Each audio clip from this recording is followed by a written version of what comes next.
Praise the lord. Kripa holy spirit fire power ministry తరపున మీ అందరికీ శుభాభివందనములు.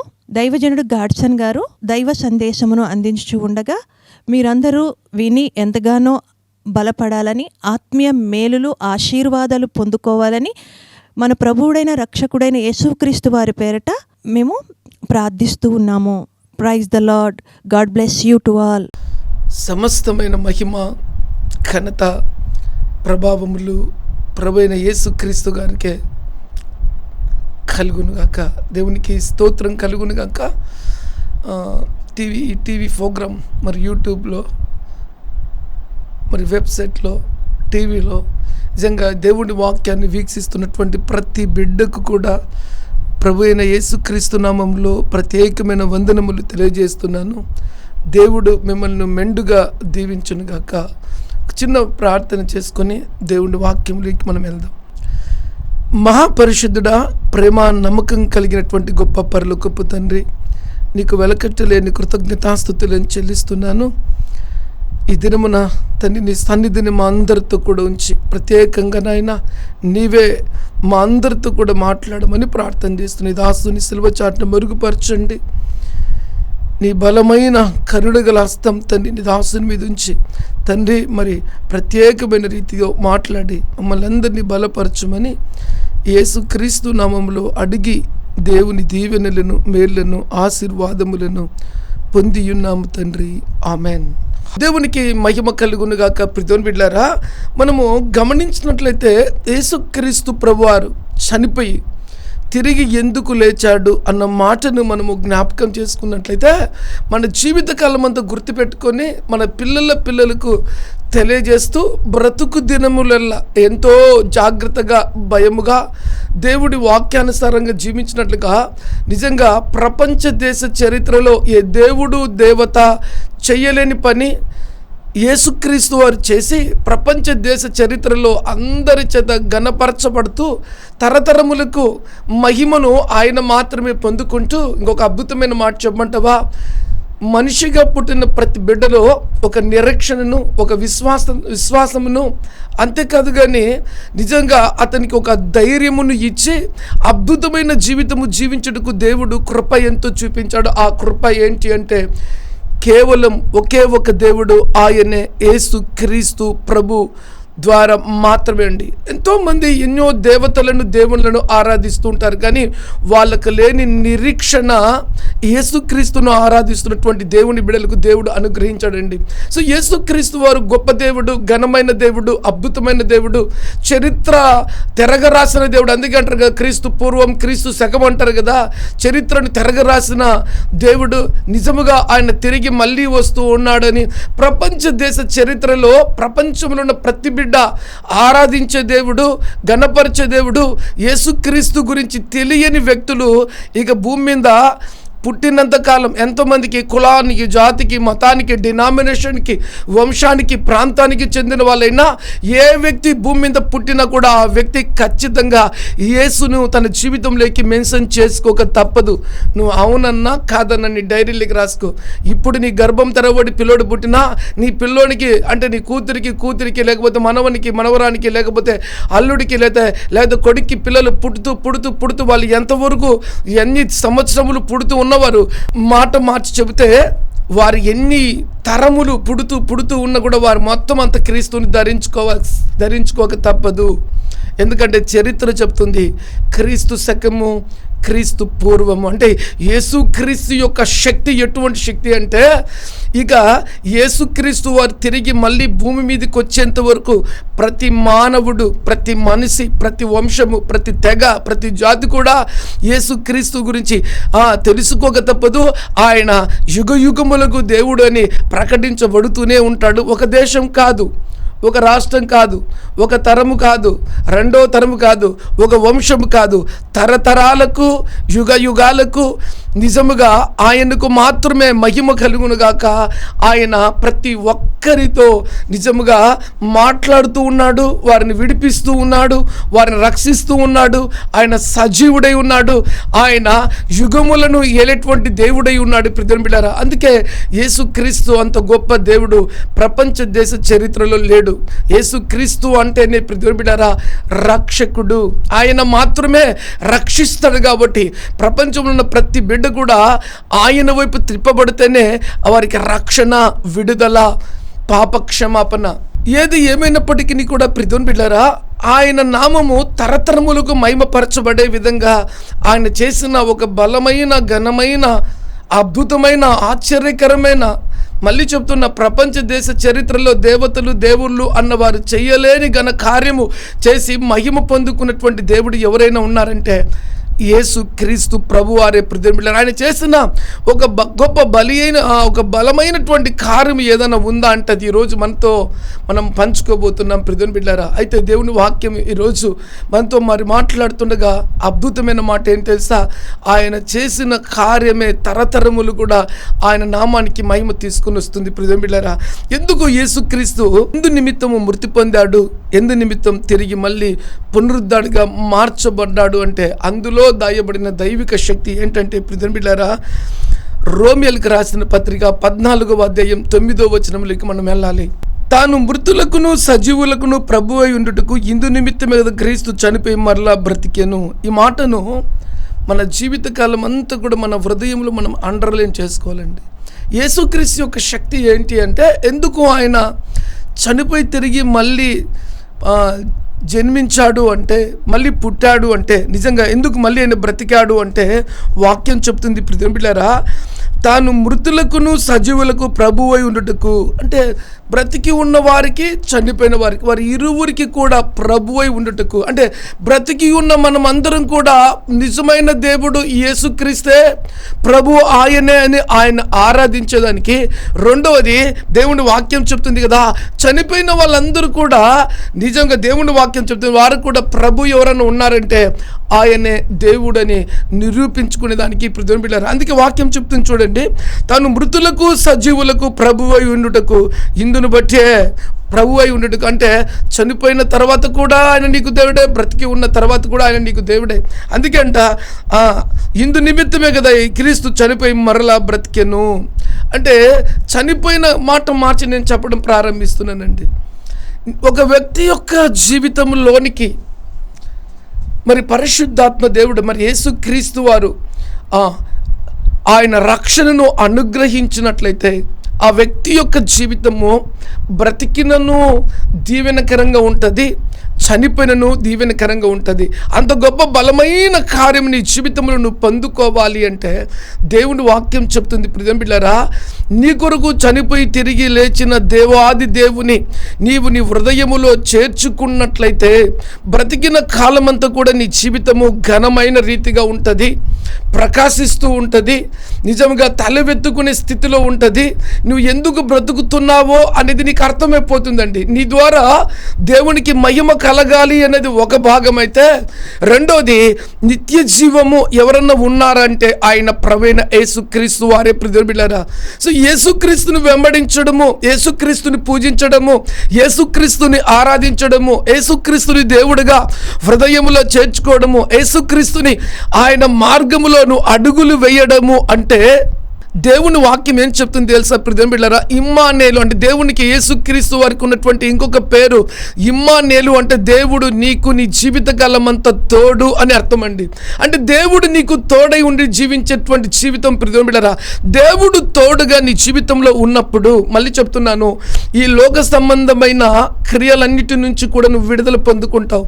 మళ్ళీ చెప్తున్నాను, ఈ లోకం వైపు నీ ఆలోచనలు ఉండవు, నీ తలంపులు ఉండవు, నీ ఉద్దేశాలు ఉండవు, నీ కోరికలు ఉండవు, నీ యొక్క ఆశలు కూడా ఉండవు. రెండో చెప్పమంటావా, బ్రతుకు దినములల్లా ఈ లోకము కంటే గొప్పవాటిది నీవేనని నీ జీవితాన్ని నువ్వు సరిచేసుకుంటూ తల ఎత్తుకొని గణపరుస్తూ దైవిక శక్తిని పొందుకున్న వ్యక్తిగా నువ్వు మార్చబడతావు. ఇక్కడ జరిగే ఇంకొక అద్భుతం చెప్పమంటారా, దైవిక శక్తిని నువ్వు పొందుకున్నప్పుడే ఈ లోకములో సాతాను శక్తిని ఓడించి నిన్ను నీవు పరిశుద్ధపరచుకుంటావు, నిన్ను నీవు బలాన్ని పొందుకున్న వ్యక్తిగా ఉంటావు, నిన్ను నీవు దేవుని కృపను పొందుకొని నీ జీవితములో నిన్ను నాశనము చేయుటకు వచ్చినటువంటి అపవాది శక్తులన్నిటిని కూడా ఓడిస్తూ వాటిని నీ కాళ్ళతో వాటిని త్రొక్కుతూ దినదినము దైవిక శక్తితో నువ్వు ముందుకు సాగుతూ అనేకులకు నా జీవితంలో యేసుక్రీస్తు యొక్క కృప ద్వారా నేను ఇవన్నీ సాధించాను. అందులో ఏంటి తెలుసా, మోహపు చూపులు, అబద్ధపు బ్రతుకు, మోసకరమైన జీవితము, అపవిత్రమైన తలంపులు, వ్యభిచారము, దొంగతనము, రహస్య పాపాలు, స్వార్థపూరితమైన బ్రతుకు, అహంకారం, ఇవన్నీ కూడా ఏంటి అంటే దయ్యపు శక్తులతో కూడిన భయంకరమైనటువంటి స్పిరిట్. అంతెందుకు ప్రియమిత్రులారా, ఈరోజు మనుషులు నాశనమైపోయేదానికి కారణాలు ఒక భయంకరమైన కారణం ఏంటి చెప్పమంటారా, అసూయపరులుగా మార్చబడడానికి కారణం ఏంటి చెప్పమంటారా, తమ జీవితకాలం అంతా భరించలేని భారాన్ని మోసుకుంటూ చావలేక బ్రతకలేక హృదయం నిండా సాతానికి చోటిచ్చి బ్రతుకుతూ ఉన్నారు. దానికి కారణం ఏంటి చెప్పమంటారా, యేసు ప్రభు వారు చెప్పిన ఒకే ఒక వాక్యం, ఆయన మాట నీ హృదయములో లేక ఆ హృదయము బలహీనముగా మార్చబడి ఆ హృదయము నాశనమైపోతూ ఆ హృదయము రోగముతో నింపబడి ఆ హృదయము నీలో అపవిత్రతగా మార్చబడి వేదనకి గురవుతూ ఉంది. కారణం ఏంటి? మరి ప్రభువులో అంత శక్తి ఉందంటే ఉందే ప్రియమైన బిడ్డలారా. ఆ శక్తి నువ్వు ఎలా పొందుకోవాలి అంటే యేసుక్రీస్తుని హృదయంలో చేర్చుకున్నప్పుడు ఎలా పొందుకోలు. ఇందాక నేను చెప్పాను కదా, అంత బలమైన అపవిత్రమైన మనిషి ఓడిపోయేటువంటి పరిస్థితి ఏదన్నా ఉందా అంటే ఉంది, ఖచ్చితంగా 100% ఉంది. ఏంటి తెలుసా, యేసుక్రీస్తు వారు చెప్పినటువంటి ఒక అద్భుతమైన మాట ఏం తెలుసా, నువ్వు లోకంలో గెలవాలి అంటే, రాజయోగాన్ని అనుభవించాలంటే, దయ్యం నిన్ను ముట్టకుండా ఉండాలంటే, కలువరి సిలువలో ప్రభు పలికిన మొట్టమొదటి మాట ఏంటి తెలుసా, ప్రభువు చెప్పినటువంటి మాట, ప్రభా వీరేం చేయుచున్నారు, వీరు ఎరుగరు గనుక వీరిని క్షమించమన్నాడండి. నీ వ్యక్తిగత జీవితంలో ప్రభువు మాట, నీ జీవితంలో ఎంతోమంది ఏ విధంగా దాడి చేసినా, ఏలన చేసినా, గోల చేసినా, బాధ పెట్టినా వారిని నువ్వు క్షమించకుండా ఉన్నావు అంటే ఆత్మీయంగా నువ్వు ఎదగలేదని అర్థం. రెండోది, నీ భక్తి కరెక్ట్గా లేదని అర్థం. మూడోది, నీవు సాతానికి చోటిచ్చిన వ్యక్తివని అర్థం. నాలుగోది, కక్షను నీలో నుంచి పుట్టించుకున్నటువంటి వ్యక్తివని అర్థం. ఐదోది, సమాధానం అనేది కోరుకోవు, ఆ తర్వాత శత్రువును పెంచుకునే వ్యక్తిగా నువ్వు ఉంటావు. కారణం ఏంటి అంటే, ఇవన్నీ కూడా ఏంటంటే యేసుక్రీస్తు యొక్క మాట నీలో లేకపోతే నీ జీవితం ఎంత బలహీనమైందో ఒకసారి చూస్తే ఆశ్చర్యం అనిపిస్తుంది ప్రియమైన బిడ్డలారా. అందుకే నేనేం చెప్తున్నాను తెలుసా, సజీవులకును మృతులకు రెండుకి కూడా దేవాది దేవుడై ఉండుటకే యేసుక్రీస్తు వారు చనిపోయి తిరిగి లేచాడని రాయబడిందండి. నీ వ్యక్తిగత జీవితంలో ప్రభువు హృదయంలో చేర్చుకొని ఆయన్ను ఆరాధించే వ్యక్తిగా ఉన్నట్లయితే నీకు ప్రభువుగా ఉండి నీకు ఘన విజయాన్ని ఇస్తాడండి. చనిపోయేంత వరకు నేను తన చేతితో పట్టుకొని అద్భుతమైన రీతిలో నడిపించుకొని నీ మరణము విషయంలో కూడా, వాస్తవానికి చెప్పాలంటే మరణము అంటే అందరూ కూడా శాపగ్రస్తమైంది అనుకుంటారు. రెండోది నష్టముగా ఎంచుకుంటారు. మూడోది, ఈ లోకాన్ని ఒక వ్యక్తి విడిచిపెట్టి వెళ్ళిపోతేప్పుడు చాలా భయంకరంగా కుమిలిపోతూ ఉంటారు. కానీ మనిషి ఎందుకు అంత బలహీనంగా మార్చబడ్డాడు అంటే దైవుని శక్తి, దైవ బలం ఆ వ్యక్తిలో లేదు కాబట్టి మరణాన్ని శాపముగా, మరణాన్ని లేమిగా, మరణాన్ని బాధగా, మరణాన్ని నష్టముగా, మరణాన్ని లోటుగా ఎంచుకుంటున్నారు. ఇంకొక అద్భుతం చెప్పమంటారా, ఒక వ్యక్తి జీవితంలో అతనికి ఇష్టమైన లేతే దేవుడు ఆ కుటుంబంలో ఆ వ్యక్తిని తీసుకుని పోయినాడంటే అంతకు మించిన బలమైన గొప్ప అద్భుతమైన కార్యం ఏంటంటే, దేవుడు ఆ వ్యక్తిని తీసుకుపోతే ఆ స్థానములో దేవుడు ఉండి బ్రతికి ఉన్న ఆ బిడ్డకు, లేదా ఆ స్త్రీకి, లేదా ఆ సహోదరునికి, లేదా ఆ కుటుంబానికి దేవుడే అండగా ఉండి సమస్తాన్ని జరిపించగలడన స్టామినా ఒక వ్యక్తిలో లేదు. ఎందుకంటే భక్తి జీవితంలో కరెక్ట్గా లేకపోతే ఆ స్టామినా ఆ వ్యక్తికి ఉండదండి. నేను మళ్ళీ చెప్తున్నాను, చాలా జాగ్రత్తగా వినండి. భక్తితో కూడిన జీవితము నీకు ధైర్యాన్ని ఇస్తుంది, పరిశుద్ధతని ఇస్తుంది, నిరీక్షణ ఇస్తుంది. అంతేకాదు కానీ ఇంతక నేను ఒక మాట చెప్పాను కదా, ఒక వ్యక్తి చనిపోతే అన్న మాట నేను చెప్పాను కదా. వాస్తవానికి ఆ వ్యక్తి చనిపోతే నిజంగా నష్టము కాదు, లాభముగా ఎప్పుడు తన జీవితాన్ని తను లాభంగా ఎంచుకుంటాడు అంటే దైవ శక్తిని, దైవ బలాన్ని పొందుకొని యేసుక్రీస్తు యొక్క వాక్యానుసారంగా జీవించినప్పుడు ఆ వ్యక్తి యొక్క మరణము నష్టముగా ఎంచబడదు. రెండో అద్భుతమైన మాట చెప్తున్నాను, చాలా జాగ్రత్తగా వినాలి ప్రియమిత్రులారా. ఆ వ్యక్తి యొక్క మరణము అనేకులకు దీవెనకరంగా ఉంటుంది. కానీ బ్రతుకుతేనే, యేసుక్రీస్తుని ఎరిగిన వాళ్ళు చాలా మంది ఉంటారు, కరెక్ట్గా బ్రతికిన వాళ్ళంతా పొట్టులాగా గాలికి కొట్టుకుపోతుంటారు. వారి పేరు ఎంత పట్టుకోవాలన్నా కూడా పట్టుకోలేరు. ఘనతను దేవుడు ఇవ్వడు. ఆ చావు ఘనహీనంగా ఉండిందంటే భక్తిలో కరెక్ట్ లేదు కాబట్టి ఘనహీనమైనటువంటి చావును మనం అనుభవించాల్సి వస్తుంది. బైబిల్ చెప్తుంది, యెహోవా భక్తుల మరణము ఆయన దృష్టికి మిగులు విలువ కలిగినది, ఘనమైనది. అంటే అర్థం ఏంటి? దేవుడు నిజంగా ఒక వ్యక్తి యొక్క మరణాన్ని పిలుచుకున్నప్పుడు తన పనిని పూర్తి చేసుకుని పిలుచుకొని దేవుడు మహిమ పొందుకుంటాడంట. రెండోది వాక్యం ఏం చెప్తుందంటే ప్రియమిత్రులారా, నీతిమంతులను జ్ఞాపకం చేసుకోవడం ఆశీర్వాదకరం అంట. చివర్లు కూడా దేవుని కనపడదామా? ఈ వాక్యం వింటున్నటువంటి ప్రియమిత్రులారా, నువ్వు యేసుక్రీస్తుని ఎరిగిన తర్వాత నిన్ను నీవుగా దేవునికి అప్పగించుకొని అద్భుతమైనటువంటి ఒక మంచి జీవితము, నీతివంతమైన జీవితం జీవిస్తే ఈ లోకంలో దేవునికి ఇచ్చిన ఘనత ఆ నీతిమంతునికి దేవుడు ఇచ్చాడండి. చివర్లు కొట్టి దేవుని కనపడదామా? వాస్తవానికి ప్రపంచ దేశ చరిత్రలో యావత్తు దేవుని జ్ఞాపకం చేసుకుంటేనే దీవెన. కానీ బైబిల్ ఏం చెప్తుంది తెలుసా అండి? ఆశ్చర్యం ఈ మాట ఏ వ్యక్తి అయితే భూమి మీద ఒక ఛాలెంజింగ్తో కూడిన జీవితం జీవిస్తారో, ప్రభుతో నడుస్తూ, వారికి ఈ ఘనమైన కిరీటము కలుగుతుంది. ఒక వ్యక్తిని బట్టి అనేక మంది దీవించబడతారు అంటే దీవించబడతారండి. ఒక వ్యక్తి పేరు భూమి మీద కొట్టివేయబడదంటే కొట్టివేయబడదు ప్రియమిత్రులారా. సో అయితే బైబిల్ ఏం చెప్తుందంటే నీతిమంతులను జ్ఞాపకం చేసుకొనుట ఆశీర్వాదకరము అంటారు. అంటే దీవెన అంటే ఏంటండి? దీవెన అంటే ఏంటండి? ఆశీర్వాదం అంటే ఏంటండి? దేవుని బలమైన కార్యాలు ఒక మనిషి ఒక మంచి జీవితం జీవించి, నీతివంతమైన జీవితం జీవించి, అందులో నీతివంతంగా ఆ వ్యక్తి బ్రతకాలి అంటే ఉన్న పాపశాపాలు ఒప్పుకొని విడిచిపెట్టి యేసు రక్తముతో కడగబడినప్పుడే ఆ వ్యక్తి నీతివంతమైన వ్యక్తిగా మార్చబడతాడు. ఆ తర్వాత బ్రతుకు దినములల్లా ఎన్ని భయంకరమైన శ్రమలు, ఇరుకులు, ఇబ్బందులు, వేదనలు వచ్చినా కూడా దేవుని భయముతో, దేవుని విడిచిపెట్టకుండా వాక్యానుసారంగా జీవించినప్పుడే నువ్వు నీతివంతమైన జీవితంలో గెలిచిన వ్యక్తివి. నీతిమంతునికి కలుగు ఆపదలు అనేకములు, కానీ నీతిమంతునిగా నువ్వు జీవించాలనుకున్నప్పుడు దేవుడు నీ పక్షమై యుద్ధము చేయడం మొదలు పెడితే, రెండోది నిన్ను దేవుడే నిలబెడతాడు, మూడవది నీతో యుద్ధము చేయబడుతూ దేవుడు యుద్ధం చేస్తాడు, నాలుగవది ఆ నీతివంతమైన జీవితంలో చక్కగా నువ్వు కడగబడతావు, ఐదో తెలుసా ఆ నీతివంతుని ప్రార్థన దేవుడు వింటాడు, ఆరో తెలుసా ప్రియమిత్రులారా నీతివంతుని విజ్ఞాపన దేవునికి ఎంతో ఇష్టమైంది, ఏడో తెలుసా. ఇక నేను అలా చెప్పుకుంటూ పోతే నీతివంతమైన బిడ్డలు భూమి మీద ఆకాశము భూమి ఉన్నంత వరకు భిక్షమెత్తుకున్నట్టుగా లేదండి. వాస్తవం ఏంటి తెలుసా? నీ నడుముకు సత్యం అనే దట్టు కట్టుకొని, దేవుడి వాక్యంలో రాయబడింది కదా, ఎపిసీలకు రాసిన పత్రిక 6వ అధ్యాయంలో, విని విడిచిపెట్టక దేవుని కొరకు ఒక యుద్ధ వీరుడిగా, ఒక బలమైన క్రైస్తవుడిగా, లోకములో ఈ లోకానికి లొంగని వాడిగా నీతివంతమైన బ్రతుకుతానని ఒక బలమైన తీర్మానం తీసుకున్నట్లయితే నిజంగా నువ్వు తల్లికి, నీ కన్న తల్లికి, నీ కన్న తండ్రికి, నీ వంశములో ఉన్న వారందరికాడికి, ఈ తరములో ఉన్న వారందరికాడికి నిజముగా నీవు ధన్యుడివి, ధన్యురాలివి ప్రియమిత్రులారా. అయితే జీవితం నీదే, ఫ్రీడమ్ నీదే, తీర్మానము నీదే.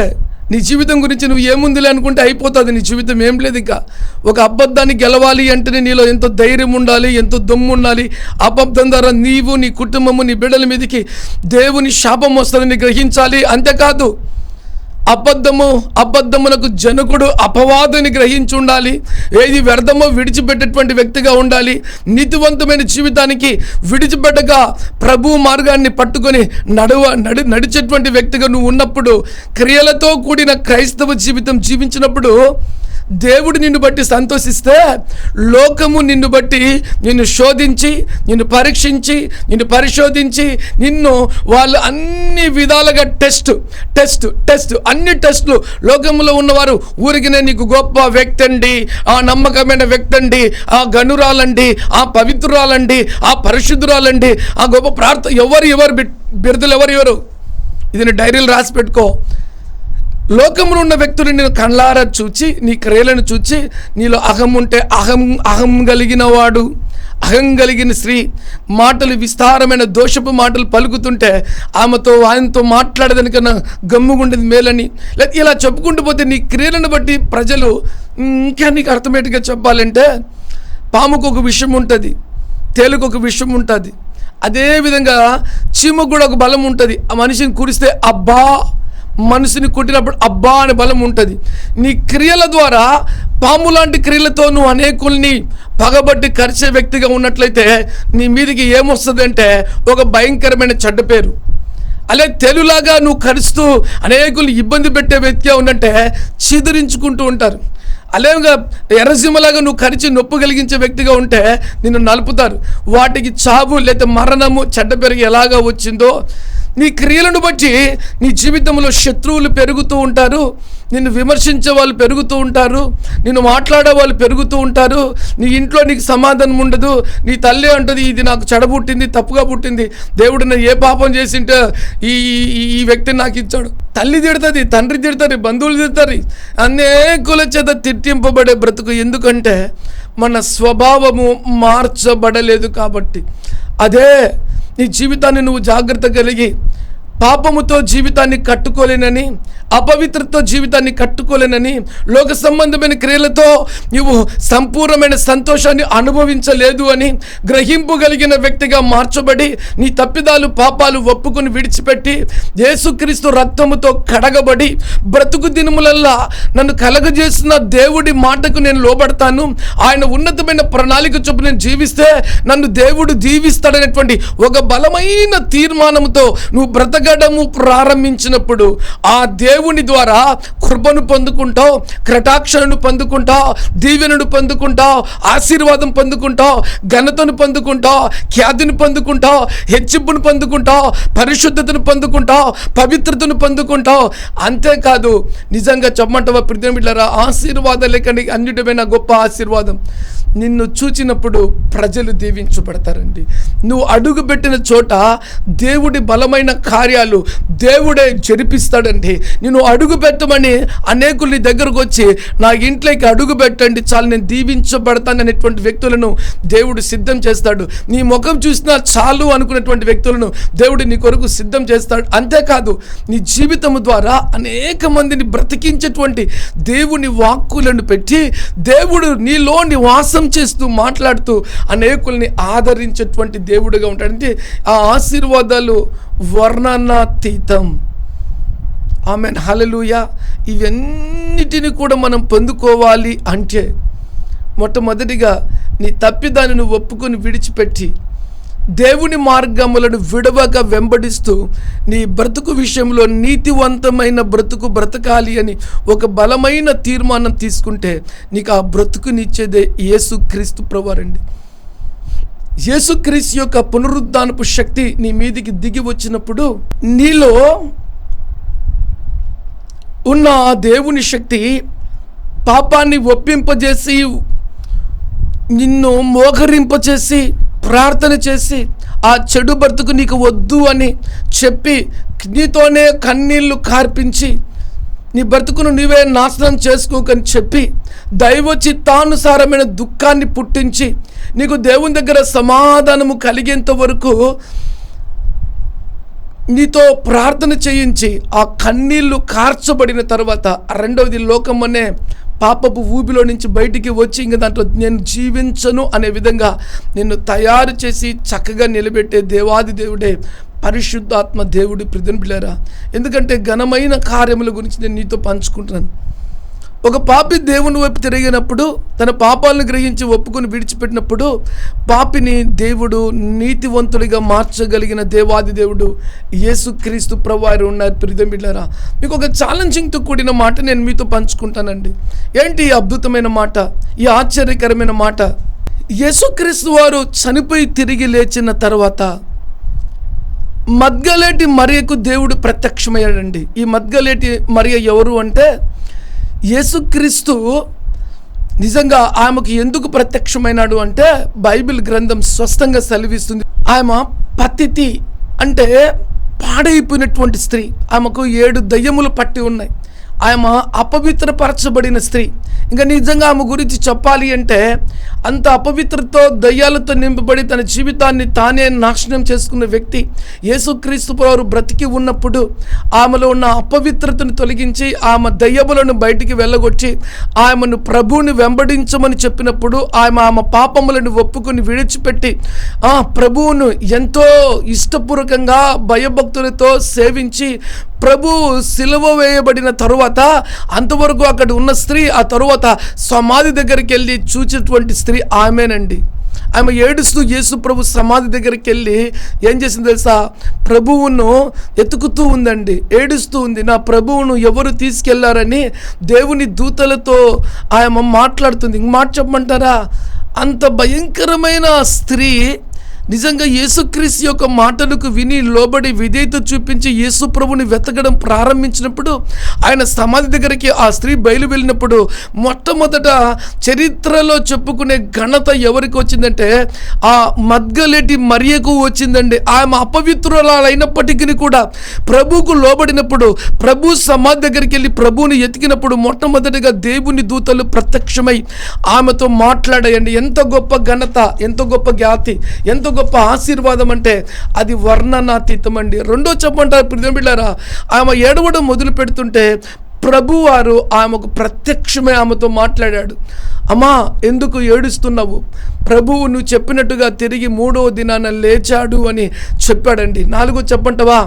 ఆ స్త్రీ నిజముగా యేసుక్రీస్తు చనిపోయి తిరిగి లేచిన తరువాత పునరుద్ధానము గురించి ప్రకటించే ఆ గొప్ప ధన్యతలో నిజంగా ఆ స్త్రీ కూడా చేర్చబడింది. గమనించండి ఒక మాట, మొట్టమొదటిగా ఘనమైనటువంటి ఘనత మరియ తల్లికి కలిగింది. కానీ యేసు ప్రభు చనిపోయి తిరిగి లేచిన తర్వాత ఒక పతితితో దేవుడు మాట్లాడినప్పుడు, ఒక అపవిత్రమైన వ్యక్తితో దేవుడు మాట్లాడినప్పుడు చరిత్రలో ఆమె జీవితము నిజంగా ధన్యకరమైన జీవితంగా మార్చబడింది. ఈరోజు అపవిత్రమైనటువంటి ఆ మగ్దలేటి మరియ యొక్క జీవితము నిజంగా ఘనమైన జీవితంగా ఎలాగా మార్చబడిందంటే, ఆమె జీవించిన జీవితము ఆమెను ప్రభువుని ఎంతగానో ప్రేమించింది కాబట్టి దేవుని దూతలను చూచింది, దేవుని దర్శనమును చూచింది, దేవుని ఆమె చూచింది.